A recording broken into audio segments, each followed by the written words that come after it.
Bonjour à toutes et à tous. J'enregistre aujourd'hui un troisième discours de politique ou d'anti-politique générale.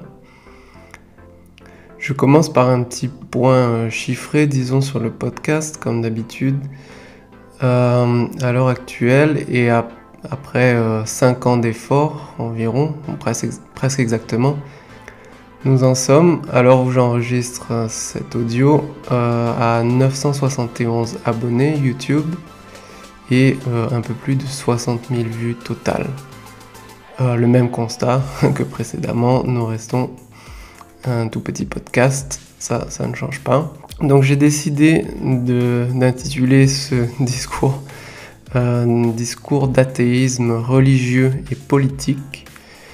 Pour ceux qui ne le savent pas, j'ai écrit un livre et je l'ai publié moi-même, si on veut, via la plateforme Kindle de Amazon l'an dernier, en anglais. C'est un livre que j'ai écrit en anglais et qui traite principalement en fait des débats dans le monde anglophone autour de la religion, notamment des débats qui ont été en fait suscités par quelques livres extrêmement critiques envers la religion et les religions qui ont été écrits particulièrement par Sam Harris, Daniel Dennett, Richard Dawkins et Christopher Hitchens.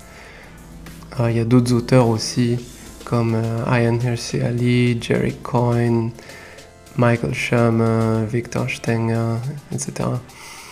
Un certain nombre de livres donc qui critiquaient à la fois, je dirais, sur les questions de fait et sur les questions de valeur, les religions, en particulier quelques religions particulièrement répandues, comme les principaux monothéismes qui étaient sans doute les cibles principales de ces livres-là, donc christianisme, islam, judaïsme. Donc j'ai écrit ce livre principalement à partir de 2015-2016 et il était à peu près fini en 2017. Et puis j'ai un peu laissé de côté pendant assez longtemps avant de me décider à le rendre disponible. C'est un livre qui traitait principalement en fait des réponses plutôt négatives qui ont été faites à ces livres de Harris, Hitchens, Dawkins, Dennett et les autres. Donc un certain nombre de livres ont été écrits en réponse, pas seulement des livres, des articles, etc. Enfin, des gens se sont exprimés pour plutôt prendre la défense de la religion ou des religions ou d'une religion souvent en particulier. Enfin, c'était aussi assez souvent des religions en général. Et donc, voilà, j'ai examiné à la fois en largeur et en profondeur les arguments, notamment les arguments les plus récurrents des gens qui ont essayé de défendre la religion.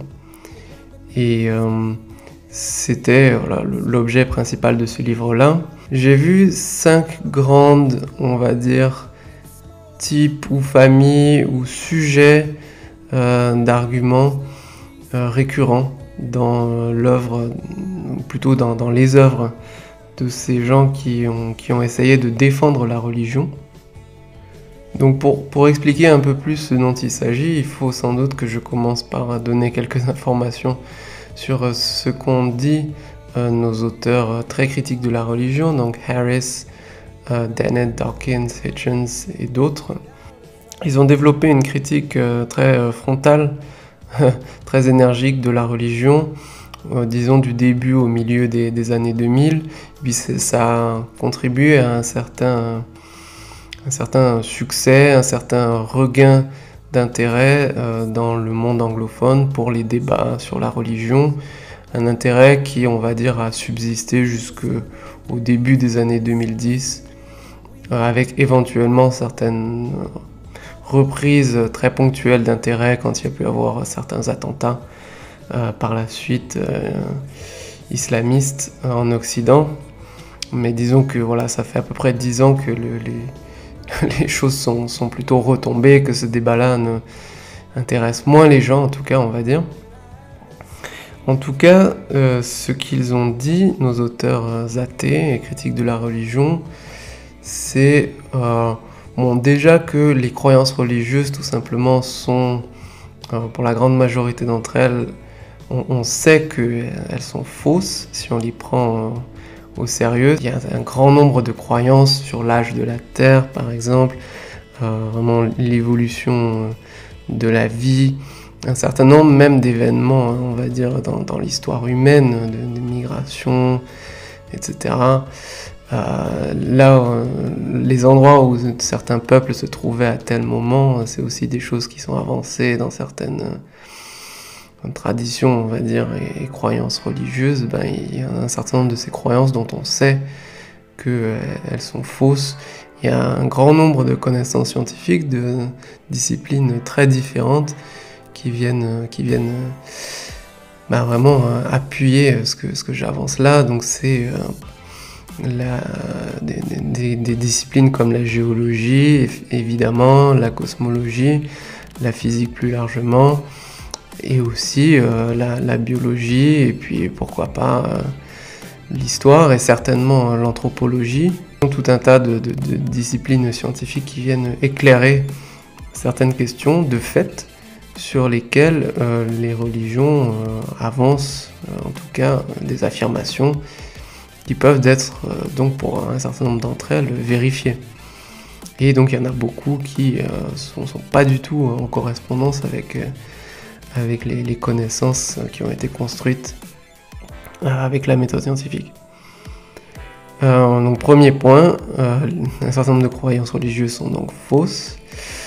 Second point qui est avancé par nos auteurs athées, c'est que la religion avance une morale ou des règles de conduite justement qui sont éminemment critiquables.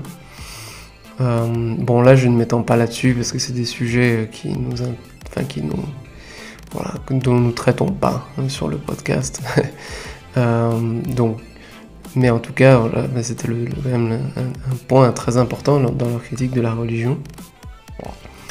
Et un autre point, c'est que nos auteurs athées, donc, qui ont été parfois qualifiés de New Atheists, de nouveaux athées, même s'ils n'ont jamais trop eux-mêmes utilisé cette étiquette-là, nos auteurs regrettaient, très vocalement d'ailleurs, que beaucoup de gens, d'après eux, rechignent à critiquer publiquement les religions, voire même parfois s'indignent justement quand ils rencontrent dans l'espace public un discours critique des religions, parce qu'ils considèrent que c'est blessant, voire c'est intolérant de critiquer les croyances religieuses des autres, ou au minimum c'est un petit peu malpoli en tout cas. Et donc ça c'est quelque chose qui a été... en tout cas c'est un diagnostic qui a été avancé par les auteurs du nouvel athéisme, et qui est un diagnostic qui évidemment dans le même mouvement il déplorait. Et donc dans la foulée vraiment du succès de ces livres-là, et vraiment du message qui a été porté très, très critique envers les religions par leurs auteurs, eh bien il y a eu, comme je disais, un grand nombre de livres, d'articles, enfin il y a eu un certain nombre de réactions critiques à l'encontre de ce nouvel athéisme-là. Et moi c'est sur ces réponses-là que je me suis focalisé principalement. C'est ça qui a constitué la matière principale que j'ai examinée pour écrire mon livre. Donc j'ai distingué, ou plutôt je dirais j'ai détecté, enfin en tout cas moi je pense que c'est une observation à peu près correcte, un certain nombre d'arguments similaires dans les diverses réponses qui ont été apportées au New Atheism, soit similaires, soit relevant un peu du même thème.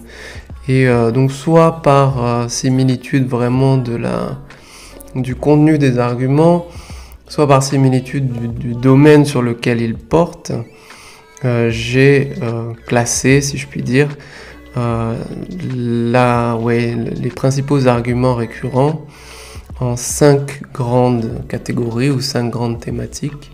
Donc des arguments qui ont été apportés en réponse négative donc au New Atheism. La première famille d'arguments portait sur, en tout cas consistait à dire que la critique que j'ai très brièvement mentionnée, la critique de la religion développée par les nouveaux athées, n'est pas pertinente en ce qui concerne la majorité, voire la très grande majorité des croyants. C'est-à-dire qu'il est reconnu peut-être qu'à la marge, éventuellement, il y a certaines formes de fondamentalisme religieux ou certains groupes extrêmement jusqu'au boutiste, intégristes, qui peuvent vraiment avoir une conception et une pratique de la religion telle que la critique portée par les nouveaux athées soit efficace vis-à-vis de ces formes-là de religion. Ce qui est entendu par là, c'est que la grande majorité des croyants ne sont pas concernés par les critiques des nouveaux athées parce qu'ils sont trop subtils, d'après nos défenseurs de la religion, ils sont trop subtils dans leurs croyances, ou alors ils sont plus tolérants que ce que les nouveaux athées ont détecté dans les livres sacrés, par exemple, ce genre de choses-là. Ça, c'est à la fois le premier, en tout cas dans l'ordre dans lequel moi je l'ai mis, sans que l'ordre n'ait une signification importante, mais c'est à la fois le premier axe que je développe un petit peu là, et puis à mon avis déjà le plus intéressant des 5, puisque je pense que c'est là qu'on peut vraiment s'intéresser en détail, à adresser une sociologie des religions, et une psychologie aussi, vraiment à mobiliser les savoirs scientifiques et les recherches scientifiques sur les phénomènes religieux qui effectivement sont extrêmement protéiformes, il y a une très grande diversité. Donc c'est vrai que c'est difficile de critiquer la religion ou même les religions prises une à une parce qu'au sein même de chaque religion, il y a une très grande diversité de phénomènes religieux. Les différents croyants prennent plus ou moins au sérieux à la fois les narrations qui se veulent factuelles et puis éventuellement les commandements qui se veulent normatifs et moraux. Donc il y a une grande diversité qui, effectivement, on ne peut pas la retranscrire comme ça dans un seul livre. Donc les nouveaux athées n'ont pas prétendu couvrir l'ensemble du spectre des phénomènes religieux, mais ils ont quand même essayé dans les grandes lignes de s'intéresser à ce qu'étaient les différentes incarnations justement du phénomène religieux. Et alors on peut éventuellement, en tout cas si on en reste au niveau des croyances à vocation factuelle, on pourrait distinguer les fondamentalistes et les modérés en prenant ces termes-là vraiment avec des guillemets parce que déjà c'est très dichotomique de le faire comme ça, et puis en plus même si on accepte d'approximer un peu la distribution des profils de manière dichotomique, ce qui n'est pas forcément indiqué, mais si on accepte de le faire, ces termes-là, modéré, qu'est-ce que ça veut dire? Fondamentaliste, qu'est-ce que ça veut dire? C'est encore des questions assez vastes. Mais on peut voir quand même qu'il y a un spectre, il y a des différences dans vraiment la manière dont les gens considèrent les narrations religieuses qui ont des vocations factuelles. Il y a des gens qui considèrent que ce qui est écrit dans les livres sacrés, c'est vraiment tout est vrai, tout est fiable, et vraiment ce qui est avancé et donc a une valeur de vérité. Donc il y a des exemples classiques, mais les animaux actuels et les humains, par exemple, auraient à ce moment-là été créés telles quelles, dans leur forme, si on peut dire, contemporaine, il y a quelques milliers d'années. Et donc voilà, on oublie à ce moment-là, entre guillemets, toute l'histoire évolutive qui a plus d'1 milliard d'années de la vie sur Terre, puisqu'on considère que ce que les biologistes et les paléontologistes ont cru pouvoir déduire d'un certain nombre de découvertes et de fossiles notamment, c'est une sorte de diversion. En tout cas, ça n'a pas valeur à réfuter les narrations bibliques en particulier. Donc ça, c'est un peu un exemple archétypique d'un littéralisme ou d'un fondamentalisme religieux au niveau des croyances à vocation factuelle. Et puis, effectivement, je dirais, à l'opposé du spectre vraiment de l'intensité, de la ferveur ou de la pureté vraiment de la croyance factuelle religieuse, si je puis le dire, l'abréger comme ça.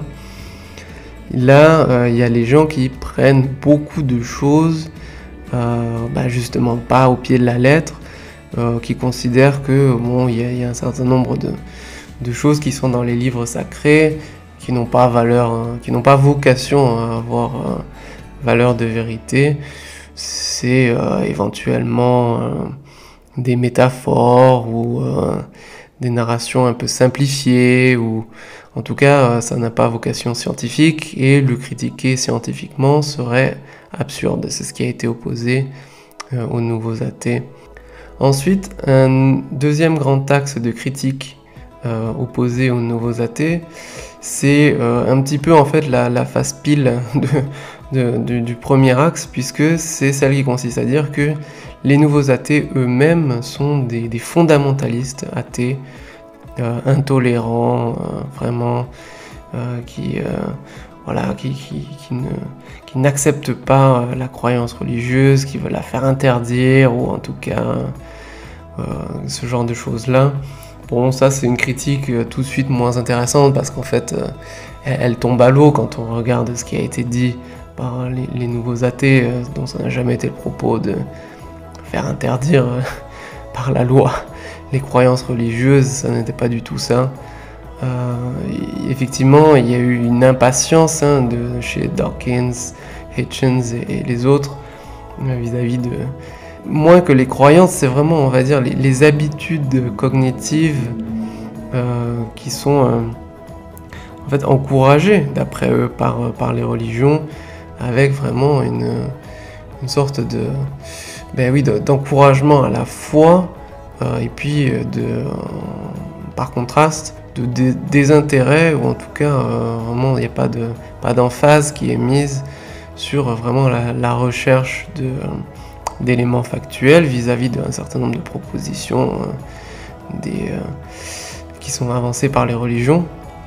Et donc il y a une impatience par rapport à ça chez les nouveaux athées, mais il n'y a pas eu de velléité à vouloir faire interdire des croyances. Ensuite, le troisième grand axe concerne les questions des relations entre science et religion.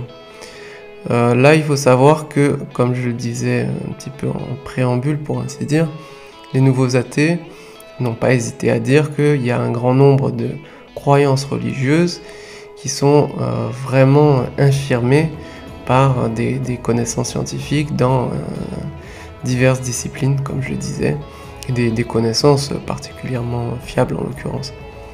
Bon, et donc là, il y a, je dirais, un éventail de tactiques qui peuvent être développées pour essayer de contourner ce problème-là.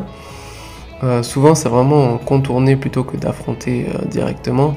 C'est très difficile d'aller reprendre les recherches scientifiques et essayer de montrer que, en fait, non, on n'est pas sûr de l'âge de la Terre, ou peut-être que les fossiles n'établissent pas quand la vie sur Terre a vu le jour, ou en tout cas n'établissent pas que la vie sur Terre a des centaines de millions d'années, voire des milliards d'années, alors que les récits bibliques ne proposent que des milliers d'années pour l'âge de la terre et l'âge de la vie. C'est plus facile de contourner ce problème-là, notamment en disant, par exemple, oui, mais la science n'a pas réponse à tout, les scientifiques ne savent pas tout. Donc là, on préserve, ou en tout cas, plutôt on attire l'attention sur le fait que, et ça c'est vrai, les connaissances scientifiques, évidemment, enfin elles ne sont pas sans limite, et elles ont des limites, et donc il y a un certain nombre de questions, y compris des questions très fondamentales, auxquelles on n'a pas encore vraiment de réponse. Ce qui est vrai. Bon, après, ce qui est fait systématiquement dans la foulée, c'est de dire, et donc, soit la version un petit peu modeste, c'est il reste de la place pour la croyance religieuse, la version un peu plus téméraire, c'est carrément de dire que, et donc c'est bon, Dieu existe quand même, puisque voilà, on n'a pas démontré que c'est pas le cas, quoi. En tout cas, pas de manière complètement certaine. Bon, donc c'est un peu essayer de voir là où il y a des trous et préserver, ou en tout cas recaser Dieu, par exemple, là où il reste un peu de la place. Bon, alors qu'il y a quelques centaines d'années, il y avait énormément plus de choses, de phénomènes qui s'expliquaient justement par l'intervention divine. Par exemple, bon, c'est un exemple peut-être un petit peu bête ou je dirais antique à la limite, mais la foudre, c'est quelque chose qui était expliqué par une intervention divine, comme d'autres phénomènes météorologiques, et puis les tremblements de terre, etc., étaient aussi considérés que c'était en fait des interventions divines, les épidémies, les pandémies, n'est-ce pas? Il y a même des gens qui croient encore ça aujourd'hui, et on en trouve, hein, que c'est une punition divine. On en trouve moins, en tout cas proportionnellement, qu'il y a, mettons, 1000 ans. Mais voilà, donc globalement, les prétentions religieuses à expliquer des phénomènes qu'on observe, quoi, ont été plutôt diminuées, mais elles persistent dans la mesure où effectivement les connaissances scientifiques sont limitées, hein, encore aujourd'hui, elles ont leurs limites. Et donc ça permet, entre guillemets, aux croyants et aux partisans de la religion de dire que bon, il reste de la place pour leur Dieu, au singulier ou au pluriel, ou en tout cas suffisamment de place à l'incertitude pour continuer à espérer pouvoir croire, quoi. Quatrième grand axe, sur lequel je ne vais pas du tout m'étendre pour la raison que vous allez tout de suite voir, c'est en fait les débats autour de la moralité. Donc là, comme je disais, les auteurs athées ont affirmé que les religions, la plupart des religions, en fait, recommandent, voire ordonnent un certain nombre de comportements, d'après eux, éminemment critiquables, voire pire encore. Et bon, là, il y a eu un certain nombre de réponses, notamment le fait que, bon, de toute façon, si on n'a pas la religion, on n'a pas de critères pour trancher entre le bien et le mal, et que donc, en tant qu'athée, on peut même pas faire cette distinction et prétendre juger mauvaises des injonctions faites par les religions. Bon, c'est un débat intéressant, hein, mais comme c'est pas les thèmes sur lesquels je choisis moi de me concentrer sur le podcast là, voilà, je passe très vite. Dernier grand axe sur lequel des critiques adressées aux nouveaux athées ont été faites, c'est tous les débats, les échanges autour de l'islam et on va dire déjà d'une part la relation entre la croyance islamique et puis certains phénomènes violents se réclamant justement de l'islam, et puis de manière un peu plus générale, tout ce qui est vraiment les comportements jugés extrêmement, on va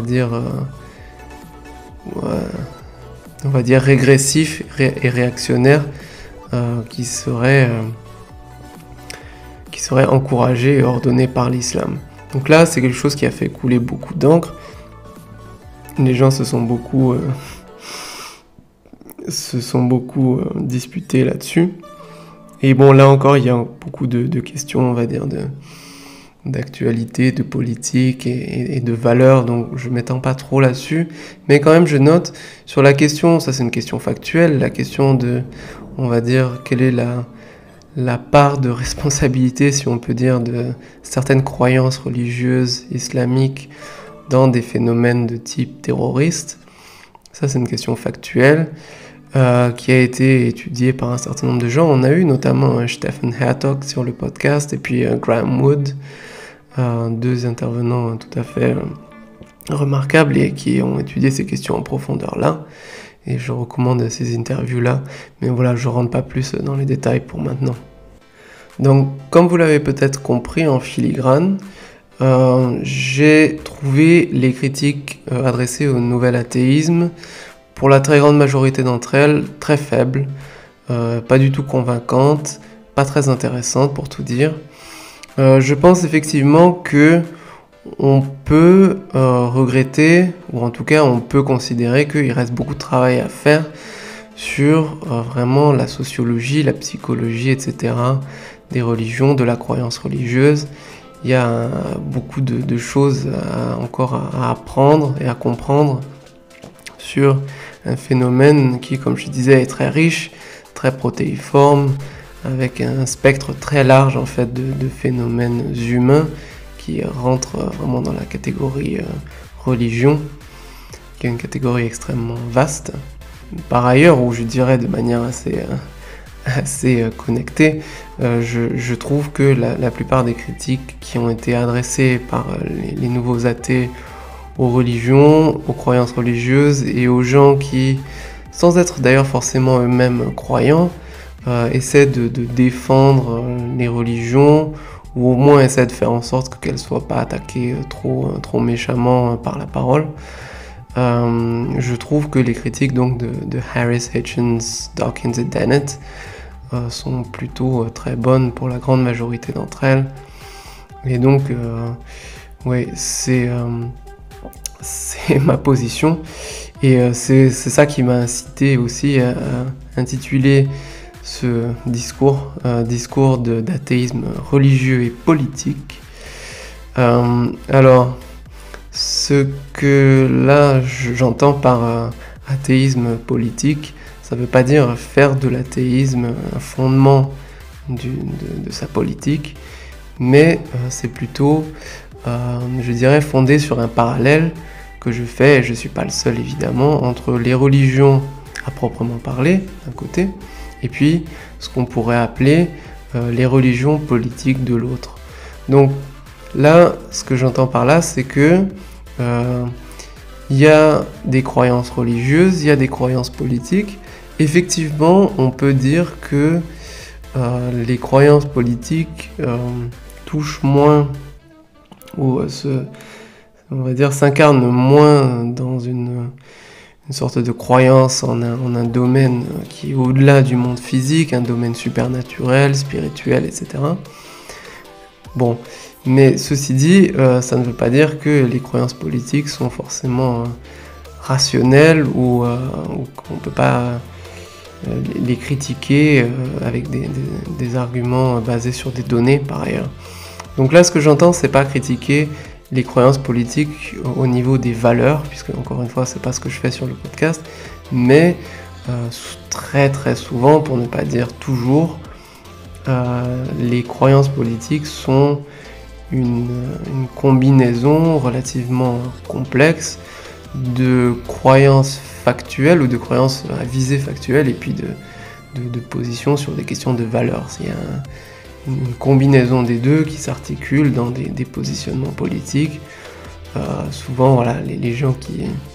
Enfin, on est tous, je veux dire, on a tous un certain nombre de croyances politiques et puis la plupart du temps, c'est... oui, encore une fois, un mélange de positions plutôt de valeurs, c'est-à-dire qu'est-ce qui serait un monde meilleur ou qu'est-ce qui serait un monde pire, à quoi ressemblerait, je dirais, une humanité, une société plus chouette, meilleur, plus juste, plus, je dirais, plus enviable. Ça, c'est des questions plutôt de valeur, mais articulées à ça, il y a un certain nombre de questions de fait, puisqu'on se demande qu'est-ce qui explique les problèmes actuels, comment est-ce qu'on peut les résoudre, quelles méthodes on peut mettre en œuvre, etc. Bon. Et donc, dans un certain nombre de cas, enfin je dirais dans une certaine partie Là encore, il y a des spectres d'intensité, de ferveur, de croyances politiques.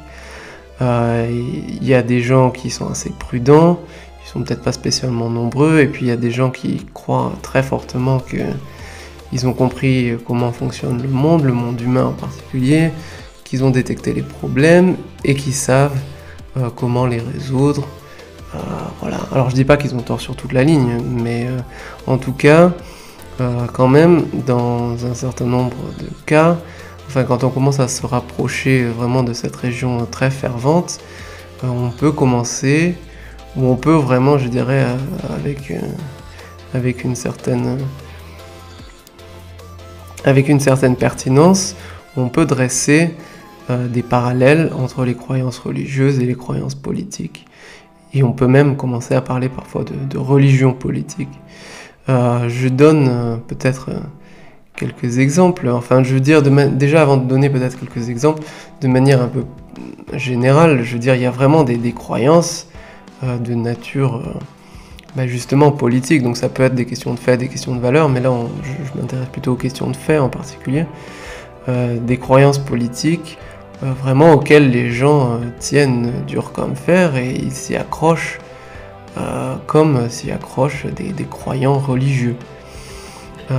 Autre exemple de parallèle qu'on peut dresser, c'est évidemment relié à ce que je viens déjà de décrire, c'est ce qu'on peut appeler le messianisme politique.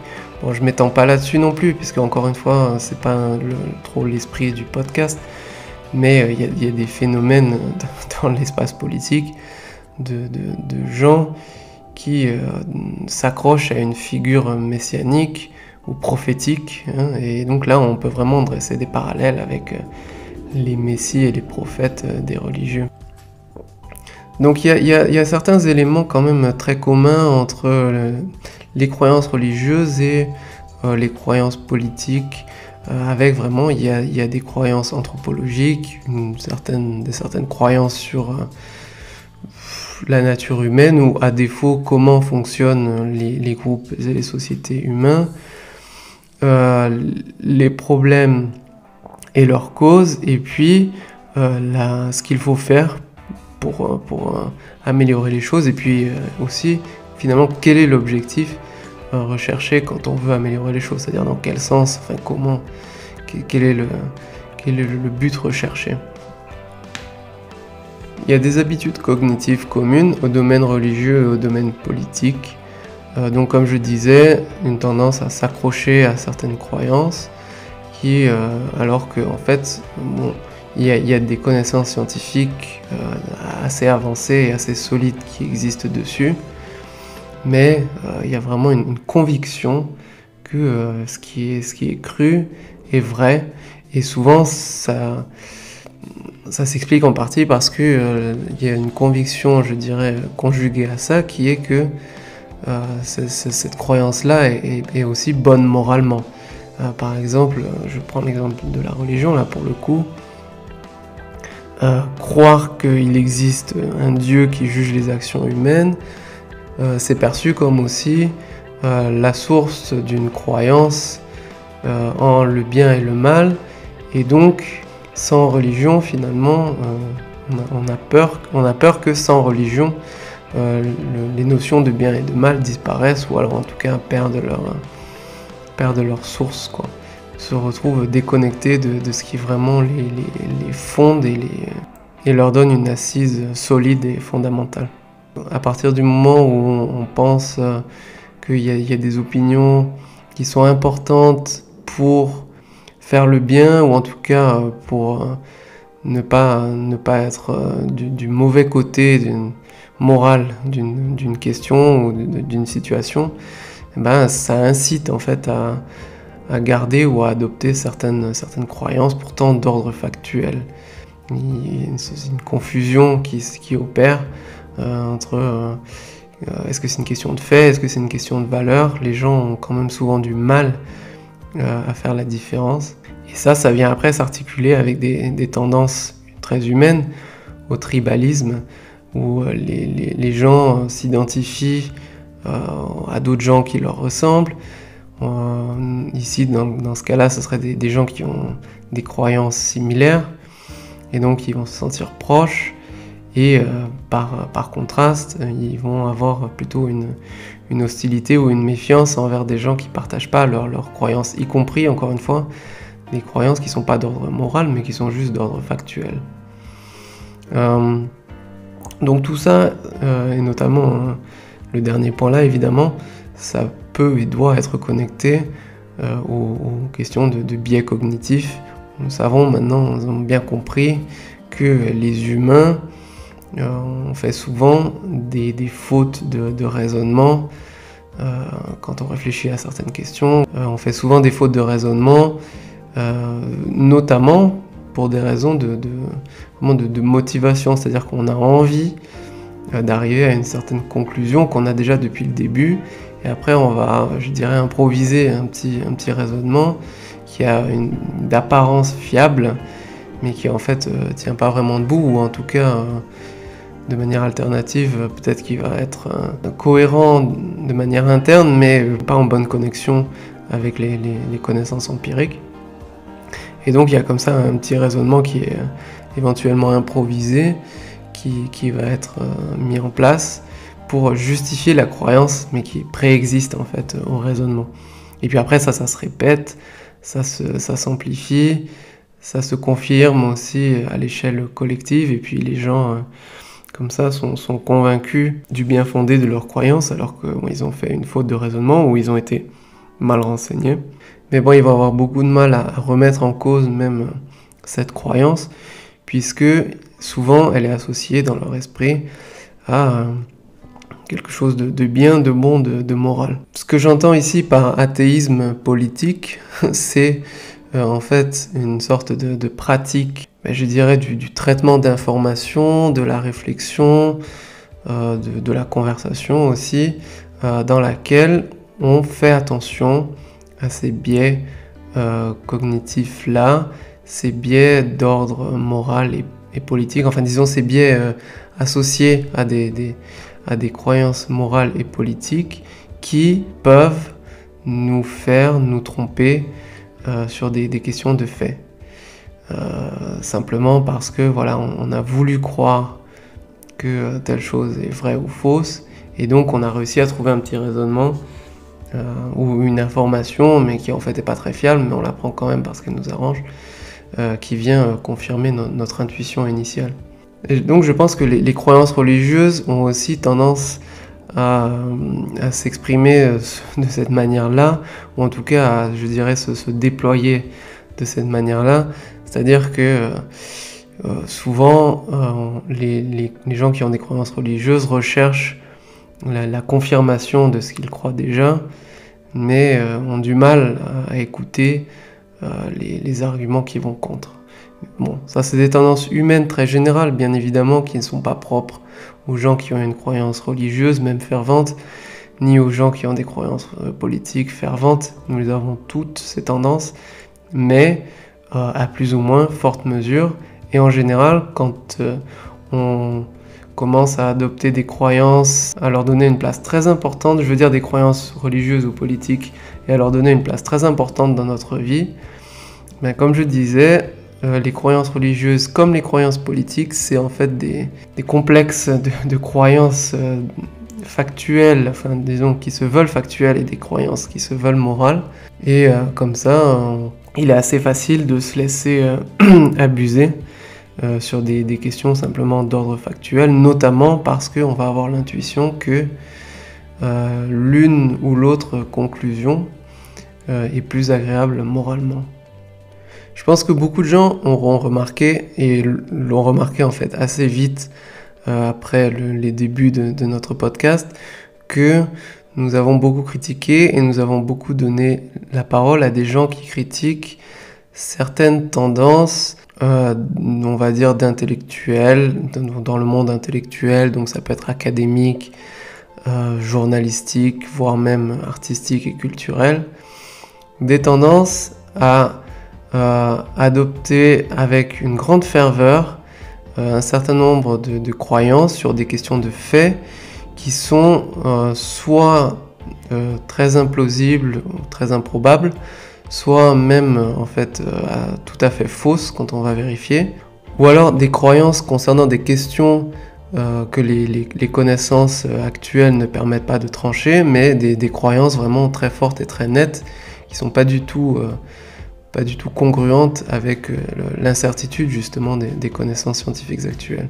C'était vraiment, je dirais, l'une des motivations centrales depuis le début de notre podcast, de s'intéresser à ces tendances, on va dire, des intellectuels, et vraiment déjà d'examiner ça, d'essayer de comprendre, avant même d'espérer apporter des solutions, simplement aussi d'essayer de dialoguer avec des intellectuels, donc des gens intelligents, éduqués, instruits, mais qui, moi, me semblaient, très nettement, se laisser abuser et se laisser vraiment conduire par leur croyances d'ordre moral à adopter certaines croyances d'ordre, à velléité factuelle, mais qui justement sont pas du tout factuelles là.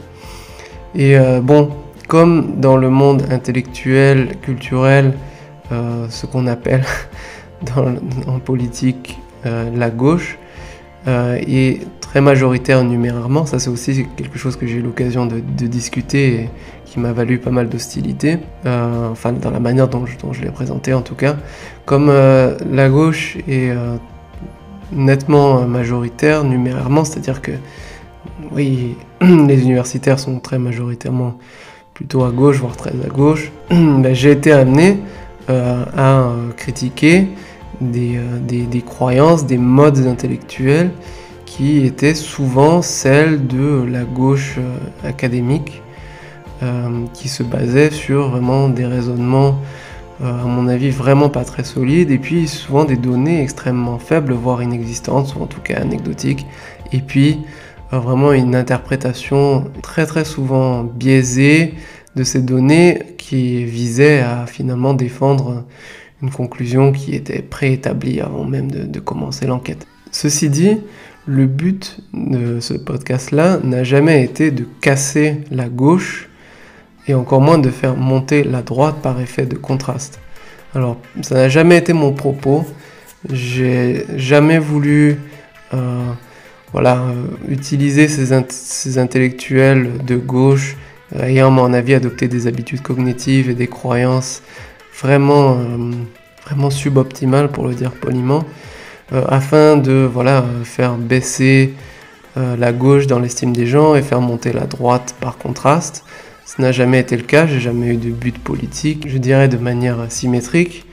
Le but n'a pas été non plus de vouloir sauver la gauche de ses démons en convainquant ses représentants et ses membres, si je puis dire, d'abandonner leurs croyances afin de retourner à la raison, de rendre à la gauche ses lettres de noblesse. Ce n'était pas non plus l'objectif. Bon, évidemment, je sais qu'il y a des gens qui croiront jamais ça, mais je le dis quand même, au cas où c'était pas clair, même si je pense que pour un certain nombre quand même de gens dans notre audience, ils ont compris que on n'avait pas d'objectif politique saillant dans ce podcast-là, c'est pas le propos, et même de manière implicite, ça n'est pas non plus le propos, mais simplement, ayant fait le choix de m'intéresser à ce qui se passait dans le monde intellectuel et académique, je dirais, c'est par simple effet démographique, c'est ce que j'ai été amené à critiquer principalement, c'est plutôt des croyances, à mon avis, très peu fiables de certains intellectuels se voulant de gauche. Il y a un point que je souhaite mentionner parce que c'est intéressant aussi, c'est que parmi les gens qui ont pensé, au début surtout, je pense, avant de se désintéresser de nous, que je critiquais et nos invités critiquaient les intellectuels de gauche, hein, entre guillemets, parce que on veut faire monter la droite, on veut défendre la droite, voire l'extrême droite. Je dirais, c'est finalement anthropologiquement pas absurde de croire ça, puisque je pense qu'en voyant ce qui se passe dans l'espace public, en général, il y a, alors quand on s'intéresse à ces questions-là spécifiquement, hein, mais je veux dire, elles sont quand même très, très omniprésentes dans l'espace public, les questions de voilà, les camps politiques, qui a raison, qui a tort, qui va gagner, qui va perdre, qui a la meilleure opinion et qui a le meilleur objectif et les meilleures méthodes. En général, il y a des gens de droite qui critiquent ce qu'ils peuvent de ce qu'ils voient de la gauche, des gens de gauche qui critiquent ce qu'ils peuvent de ce qu'ils voient de la droite, et puis il y a peu de gens de gauche qui essaient de critiquer d'autres gens de gauche, bon, même si en fait ça se fait, mais c'est quand même nettement moins omniprésent. Et puis même chose, il y a moins de gens de droite qui, je veux dire, passent leur temps, en tout cas prennent de leur temps pour critiquer ce qui se fait et ce qui se dit à droite. Et là, j'utilise vraiment une dichotomie extrêmement simpliste, schématique, de droite-gauche. C'est vraiment, ça rend pas super bien compte de la complexité de ce qui se passe en vrai. On pourrait distinguer beaucoup plus de groupes. Il n'y a pas besoin de prendre vraiment juste deux camps. Mais ça me permet quand même d'illustrer le propos. Et puis ce que je veux dire, c'est que oui, en l'absence d'informations, si vous voyez quelqu'un qui critique régulièrement un certain nombre de choses que peuvent dire ou faire les intellectuels de gauche, en l'absence d'autres informations, c'est pas déraisonnable de penser que cette personne-là, elle fait ça dans le but de desservir la gauche et servir la droite pour servir un agenda politique, ou en tout cas pour influencer vraiment les réalités politiques, enfin ce genre de choses-là. Les arguments que j'utilise, c'est systématiquement des arguments d'ordre factuel. Je ne m'intéresse pas sur le podcast, ni sur les comptes qui lui sont associés sur les réseaux sociaux, aux questions vraiment de valeur morale et encore moins politique. Donc j'ai développé des critiques qui se voulaient scientifiques et donc empiriques, et puis aussi méthodologiques et épistémologiques d'un certain nombre d'affirmations qui sont devenues plus ou moins communes à la mode dans une partie assez importante à mon avis du monde académique. Vraiment des assertions et des affirmations et des croyances que je continue de trouver extrêmement simplistes, manichéennes, dichotomiques, avec des explications souvent monocausales ou monocausales un peu déguisées des réalités et des phénomènes humains. Donc c'est quelque chose que je continue de critiquer. Donc il faut voir les arguments, il faut juger sur pièce, et puis de toute façon, même si c'est quelqu'un d'un bord politique que vous n'aimez pas trop, qui critique des gens dont vous pensez qu'ils sont raisonnables et intelligents et sympas, mais il faut voir les arguments encore une fois. Si vous vous contentez de juste regarder qui est dans quel camp, bah voilà, là c'est juste du tribalisme comme je décrivais plus tôt. Bon, malheureusement, c'est quand même une des caractéristiques dominantes de ce qui se passe sur les réseaux sociaux, ce tribalisme dans les questions, enfin vraiment l'examen et la discussion des questions de fait. C'est triste, c'est regrettable, mais malheureusement c'est assez inévitable pour les primates que nous sommes. Donc comme je dis, il faut quand même arriver à distinguer les questions de fait des questions de valeur, et puis de temps en temps quand même arriver à mettre de côté cette intuition plutôt vraie selon laquelle les gens, quand ils avancent des affirmations de fait, peut-être qu'ils ont un peu aussi en arrière-pensée des velléités vraiment politiques ou normatives ou ce genre de choses-là. Ça, c'est plutôt vrai. Quand même, il y a des questions de fait sur lesquelles on peut se pencher en regardant les connaissances et les données qui existent. Je vais prendre des exemples volontairement polémiques pour illustrer le propos. Et en notre ère contemporaine, je pense qu'on trouve aisément des exemples polémiques quand on se penche sur les questions de différence entre groupes et aussi sur les questions de différence entre individus. Notamment prenons les différences d'intelligence ou de quotient intellectuel entre individus. C'est quelque chose d'éminemment polémique, bien entendu, en particulier à partir du moment où vous acceptez de prendre en compte les données qui existent sur l'origine en partie génétique de ces différences-là. Donc aujourd'hui, les chercheurs en génétique comportementale ont bien compris que une partie des différences d'intelligence, de quotient intellectuel entre les individus est due à leur patrimoine génétique, en tout cas au sein d'une même population. Ça, c'est quelque chose de bien compris, mais ça reste quelque chose de tabou dans une bonne partie de l'espace public et même une partie du monde académique, en particulier en sciences sociales. Donc c'est une question factuelle. Est-ce que les gènes ont une influence quelconque sur le quotient intellectuel des gens, donc des enfants ou des adultes? Dans les deux cas, la réponse est oui.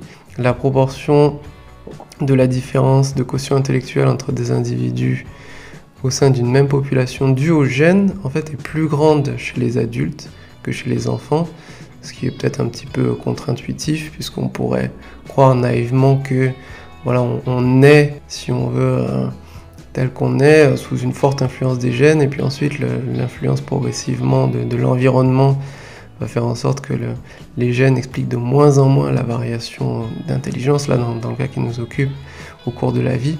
Mais en fait, c'est pas le cas, et c'est un motif qu'on retrouve dans un grand nombre aussi d'autres traits psychologiques, cognitifs, etc. Et puis aussi des trajectoires de vie, etc.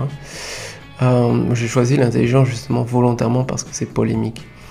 Donc, ce que ça veut dire, c'est que l'état qui semble très fiable, l'état actuel des connaissances scientifiques, qui nous vient en particulier de la génétique comportementale, et aussi de la génétique tout court, de plus en plus d'ailleurs, c'est que les gènes ont une certaine influence sur l'intelligence.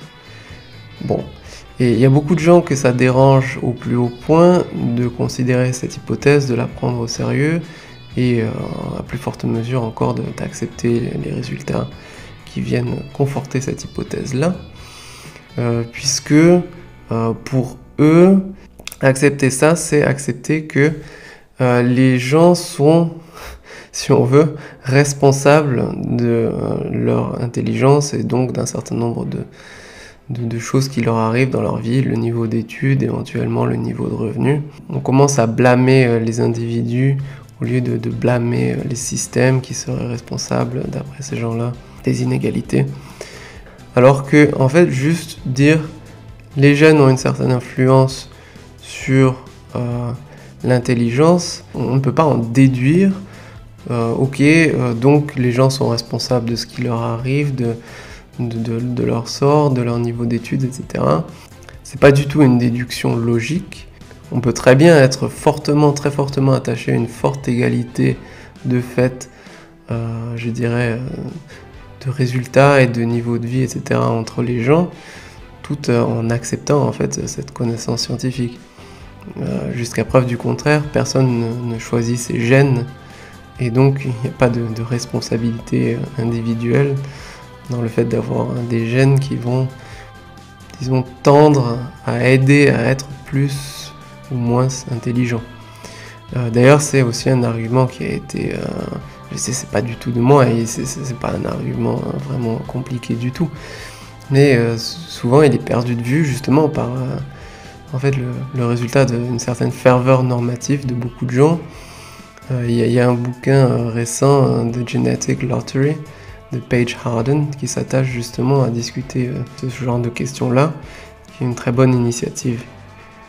On peut prendre un autre exemple, tout aussi polémique sans doute, c'est les questions de proportion de femmes dans la recherche scientifique, en particulier vraiment les sciences telles que la physique, la chimie, les mathématiques, qui ne sont pas vraiment une science à proprement parler, mais une discipline souvent associée aux sciences. Et donc là, il est su de tout le monde que chez les étudiants, et encore plus chez les chercheurs, il y a moins de femmes que d'hommes, alors que effectivement dans la population générale, c'est pratiquement 50-50. Là, je dirais la sagesse populaire contemporaine, c'est de dire que c'est uniquement à cause de discriminations qui font que les femmes n'arrivent pas à aller loin dans une carrière de recherche et qu'avant ça, elles sont découragées d'étudier les sciences naturelles et les sciences formelles. Voilà, on peut appeler les mathématiques une science formelle. Donc il y a cette explication-là. Tout examen plus en détail de certaines autres hypothèses alternatives est rejeté a priori par la sagesse populaire contemporaine, justement. Alors qu'en fait, il y a quand même de très bonnes raisons de penser qu'il y a d'autres facteurs que vraiment cette discrimination sur la base du sexe qui vient contribuer à ces asymétries-là. Notamment, en fait, les préférences, soit pour les choses et les objets, ou les systèmes, qui est plus forte chez les hommes, et les préférences pour les personnes qui est plus forte chez les femmes, qui influencent les choix de carrière. Et là encore, pour aller un cran plus loin, il y a de très bonnes raisons de penser que ces préférences-là sont en partie d'origine justement biologique, puisque on retrouve les mêmes chez d'autres espèces voisines des hommes, on retrouve les mêmes chez les nouveau-nés. On peut aussi voir des études hormonales, etc. La concentration de la testostérone chez les individus et faire des corrélations, etc. C'est un exemple parmi d'autres d'impact possible de différence entre hommes et femmes sur les carrières qui sont justement celles des hommes et des femmes. Mais voilà, déjà considérer cette hypothèse-là, c'est considérer comme justifier, expliquer, excuser, défendre le fait qu'il y a une asymétrie dans la composition vraiment des corps étudiants et des corps des chercheurs en sciences naturelles et en sciences formelles. Alors qu'en fait, non, pas forcément. L'opinion sur la question de politique ne découle pas de l'opinion sur la question de fait. On pourrait très bien considérer que oui, sans doute, il y a des facteurs biologiques, endocrinologiques, génétiques, qui viennent expliquer, ont contribué à expliquer les asymétries observées, mais que ça, en fait, c'est des facteurs, je dirais, arbitraires, dans le sens où personne ne les a choisis, les gens n'ont pas choisi d'avoir les préférences qu'ils ont, et que donc, dans un monde plus juste, on aurait, malgré ces différentes tendances-là, masculines ou féminines, un corps étudiant ou un corps de chercheurs, qui soit à 50-50 hommes-femmes, comme dans l'ensemble de la population. C'est aussi une position qu'on peut défendre. C'est une position vraiment une question de valeur, mais il y a un moment, il y a une discontinuité entre l'évaluation des questions de fait et l'évaluation des questions de valeur. On ne peut pas déduire l'une de l'autre. Et ça, c'est vraiment des exemples polémiques, mais que je tenais à illustrer, à donner comme illustration, de cette discontinuité entre les questions de fait et les questions de valeur. Je vais clore avec une petite ouverture que j'ai déjà faite par le passé, mais là ici je la fais à l'oral, à l'audience du podcast, donc ce sera peut-être entendu par 4 ou 5 personnes au lieu de une ou deux. Il y a sans doute certainement des gens qui se sont demandé quelles sont mes opinions politiques, donc je ne les donne pas sur le podcast, ça c'est clair. Vous pouvez tenter de les deviner, c'est aussi intéressant, mais moi, comme j'ai déjà dit à quelques personnes sur Twitter, il suffit de me les demander et moi je dirai. Mais il faut que ce soit une question précise, pas qu'on me dise « est-ce que tu penses que tu es de droite, de gauche ?» parce que les gens ne me croiront pas forcément. Donc si quelqu'un me pose précisément la question, là je me ferai un plaisir d'y répondre, notamment si quelqu'un me propose de passer un test de positionnement politique, il y en a pas mal sur internet. Là, je le ferai et puis je donnerai les résultats à la personne qui me l'a demandé. Et puis même si la question a été posée en public, mais je donnerai la réponse en public sur Twitter par exemple. Moi, ça me gêne pas de le faire. Je note aussi au passage que au début de notre présence sur Internet. Au début du podcast, déjà à l'époque, je souhaitais vraiment pas m'exprimer publiquement sur les questions normatives et politiques, mais j'avais vu qu'une personne avait partagé ses résultats sur un test assez chouette d'ailleurs de positionnement politique sur Internet, et que ces résultats étaient pratiquement identiques aux miens. Donc ça c'était il y a 4 ans et demi à peu près. Et donc comme par ailleurs je trouvais que cette personne avait un compte Twitter intéressant, je m'étais permis de lui écrire par un message privé sur Twitter: tiens, regarde, j'ai aussi passé ce test là et on a pratiquement les mêmes résultats exactement. Et d'ailleurs cette personne par la suite est aussi venue sur le podcast comme invitée d'une interview, et ça s'était bien passé, sauf que par la suite cette personne-là, ayant vu que j'avais tendance à critiquer certaines justement croyances des intellectuels et des universitaires sur certaines questions de la relation entre biologie, sexe, genre, etc. Cette personne-là, nous étions fortement tombés dans son estime, et elle avait jugé bon de valider des comportements tout à fait exécrables à notre égard. Donc malheureusement, même quand elle était au courant que à titre personnel, on avait des positionnements politiques qui d'après ce test étaient pratiquement exactement les mêmes, ça n'avait pas empêché par la suite d'approuver des petites chasses aux sorcières à notre égard, ce qui est tout à fait triste. Mais un appel, ceci dit, aux gens que ça intéresserait, si c'est demandé de manière clair et gentil, et vraiment un test précis qui est proposé, je me ferai un plaisir de faire ça, parce qu'il y a sans doute des gens qui se sont posé la question, mais encore une fois, moi c'est pas ce sur quoi je veux insister. Ce sur quoi je continue à insister, c'est que effectivement nous autres humains, nous sommes aux prises avec le monde qui nous entoure. Nous vivons dans un contexte, nous vivons dans des circonstances, dans des situations, nous avons des relations avec les autres, nous sommes aussi fortement influencés par notre environnement qui nous pousse à être plus ou moins susceptibles d'adopter telle ou telle croyance, telle ou telle position, y compris sur des questions de fait, comme je le disais. Donc je n'ai pas d'irénisme quant à notre capacité de découpler totalement les questions de fait aux questions de valeur en pratique. Je ne suis pas naïf là-dessus, mais je continue d'affirmer que, en principe, c'est éminemment souhaitable.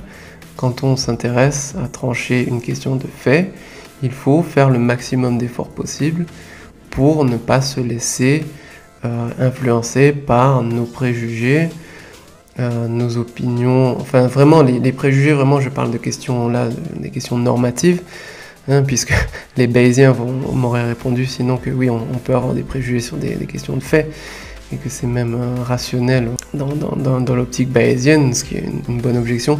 Mais ce que je voulais dire, c'est que oui, il ne faut pas laisser nos recherches sur des questions de fait se laisser contaminer par nos opinions sur des questions de valeur, parce que ça c'est extrêmement dommageable. Et même si, comme je viens de le dire, en pratique c'est très difficile de faire ça, en principe il faut faire le maximum d'efforts pour y arriver. Voilà, donc je vous remercie encore une fois d'avoir écouté l'intégralité de ce discours-là, et je vous dis à bientôt.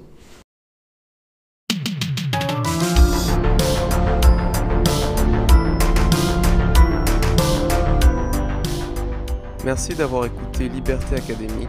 Nous sommes un podcast science, esprit critique et liberté. Nous interviewons des chercheurs, enseignants et auteurs ayant des idées intéressantes et qui défendent la pensée libre, rationnelle et empirique.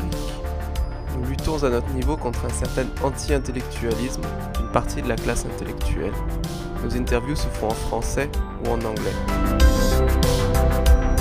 Vous pouvez retrouver tous les épisodes de Liberté Académique sur YouTube et sur SoundCloud, ainsi que sur les principales plateformes de podcasting comme iTunes, Stitcher et plusieurs autres encore. Liberté Académique est également présent sur Twitter @acadfreedom et sur Facebook.